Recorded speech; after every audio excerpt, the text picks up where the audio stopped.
استاد او نجلۍ درنو لیدونکو ستړي مشئ، ستاسو پام راګرځوم لاندې کیسې ته.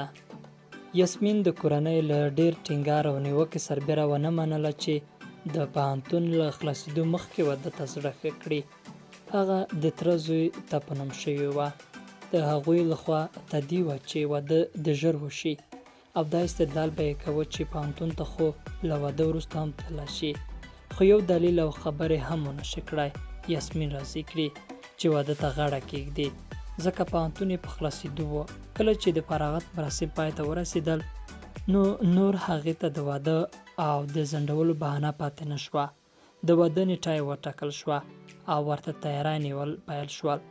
یاسمین د پوهنتون د ډیپلوم اخیستو لپاره وروستی کار چې مونوګراف لیکل و ختم کړ.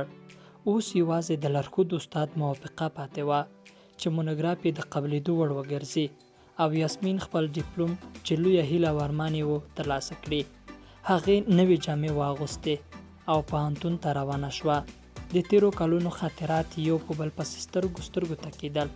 له ټولګیوالو بېلتون ورته سخت ښکارېده، خو د نوي ژوند رالنډېده او د ډیپلوم ترلاسه کولو لپاره خوښه وه. پوهنتون ته له تلو وروسته خپل پوهنځي ته لاړه. هلته لکه د مخکې د نجونو خندا او شور نه وه. صنفونه خالي وو، یوازې یو نیم هغه کس چې کارونه یې لرل ګرځېدل. یاسمین د استاد د اتاق دروازه وټکوله. دننه غږ راووت، څوک یې؟ راځه. یاسمین په مخ راخواره ویښتان سم کړل او لوڅه شوې غاړه یې پټه کړه. بیا یې په ډېر ادب ورننوته. سلام. استاد چې ده ولیدله نو په شونډو یې مسکا را پیدا شوه. له چوکۍ راپاڅېد. او ګرانې یاسمینې، په خیرونو. او بیا یې د ستړي مشي لپاره لاس ور اوږد کړ. یاسمین د استاد په داسې رویه شکمنه شوه، ځکه مخکې کله هم داسې نه و شوي. خو د دې لپاره چې استاد یې په شک ونه پوهېږي لاس یې ورکړ. هغې چې د دې نازک لاس په خپل لاس کې تر لږې شېبې ونیوه، د یاسمین زړه په ټپونو شو. کښېنه. هغې د یاسمین لاس پرېښود او چوکۍ یې ور په ګوته کړه. د یاسمین له خولې غږ نه خاته. کښېناسته. استاد پاڅېده. د دروازې څنګ ته ایښی یخچال نه یې یخ د کوکاکولا بوتل له 2 ګیلاسونو سره راواخیست. بېرته خپله چوکۍ ته راوګرځېد. شیشایي پیالې یې ډکې کړې او د یاسمین مخه ته په کتو شو. هغې سترګې ټیټې نیولې وې. درواخله. یاسمین په اوترۍ ور مخ کړ. بیا یې د استاد لاسه په مننې ګیلاس ونیوه، خو د څښلو زړه یې نه شو کړی. استاد، مونوګراف مې د ستاسو د لارښوونو په نظر کې پای ته ورسوه. استاد ورته په قهقها وخندل. آفرین، ښکلی.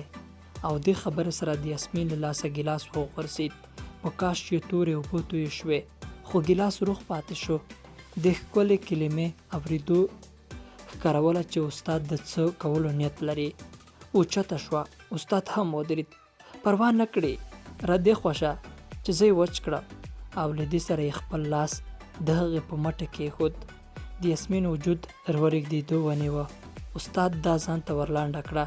بیا یې د لمدو کشیانو د وچولو لپاره خپل د غاړې دستمال له چوکۍ راواخیست.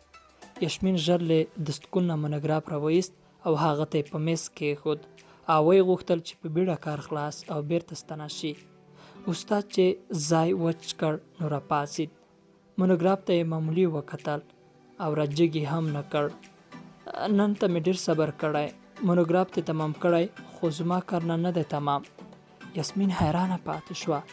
د استاد د خولې د داسې خبرو اورېدو تمه نه لرله. په هغې چا یې ډېر باور کړی و او کوټې ته ورته په ډاډه زړه راغلې وه. اوس هغسې انسان نه ښکارېده، بلکې یو داسې حیوان ترې جوړ شوی و چې ورسره مخامخ کېدونکي یې خوړل. هغې خپل حواس پر ځای کړل. فکر یې وکړ چې استاد به د کومې شیرینۍ غوښتنه کړي. زه به پرې بې ځایه شکونه کوم که کوم کار. استاد د لاسونه پرېنستل او له هغه نه یې غوښتنه وکړه چې غېږ ته یې ورشي. یاسمین د مخکې راتلو په ځای شاته په تلو شوه. له دروازې سره یې ملا ولګېده او بیا په ځای ولاړه پاتې شوه. د استاد تندی تېریو شو. ته د مونوګراف راوړلی شې؟ دا د منلو وړ نه دی. د یاسمین سترګې له اوښکو ډکې شوې. ټولې هیلې په سوځېدو شوې. خوله یې وچه شوه. ګوره، استاد خبره ته دې پرېښود، ته تللی شې. یاسمین په زریو مېز ته ورلانډه شوه. خپل لاسونه یې هغې ته لپه کړل. سوال درته کوم استاده، ته خو یو ځل زما مونوګراف وګوره. ما هر څه هماغسې کړي چې تاسو ویلې. استاد ورته په کرکه وکتل. مونوګراف دې هلته تاییدوم چې وروستۍ غوښتنه مې ومنې. د یاسمین اوښکې په سپین مخ وبهېدې، خو د استاد په زړه د رحم اوبه تویې نه شوې. دلته ما بنګېږه، که خبره مې منې مونوګراف دې تاییدوم او ګنې خپل کار کوه. زما خبره نه بدلېږي. یاسمین وپوهېده چې